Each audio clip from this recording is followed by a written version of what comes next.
আছে পাগলা নেকি মোক ফালতু ভাবিছে নেকি এটা কথা মুখ্যমন্ত্ৰী হয় মই নেদেখা কথা নিলিখা কথা মই একো নকওঁ মই ফালতু মানুহ এটা নেকি যে মোক সময় দিব সেইটো গভৰ্ণমেণ্ট দিছিলে তাকো বিপ্লৱ শৰ্মা কমিটিত লিখা আছে গতিকে কংগ্ৰেছে প্ৰথম উত্তৰ দিব লাগে যে ৰাকেশ পালক আপোনালোকে কিয় এপিএছচিৰ চেয়াৰমেন বনাইছিলে সোণৰ গহনা বিয়াত প্ৰেজেণ্ট কিয় লৈছিলে আৰু ৰাকেশ পালৰ মাকে উত্থাপন কৰা অভিযোগবোৰ সঁচা নে মিছা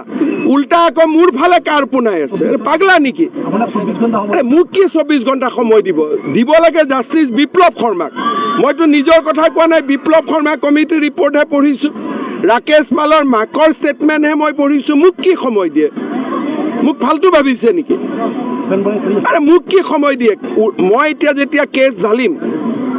কংগ্ৰেছবিলাক ক'ত যাব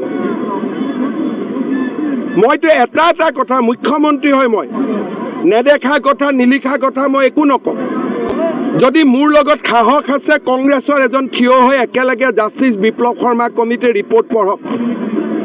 ৰাকেশ পালৰ মাকে কৈছে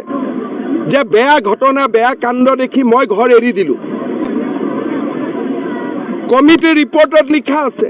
যে সোণৰ গহনা কাবাৰ বিয়াত প্ৰেজেণ্ট দিলোঁ আজিলৈকে নাই লোৱা বুলি কৈছে আৰে মোক সময় দিয়ে তাকে মোক সময় দিব ক'ৰ পৰা এইটো বস্তু বুজি পালে মই ফালতু মানুহ এটা নেকি যে মোক সময় দিব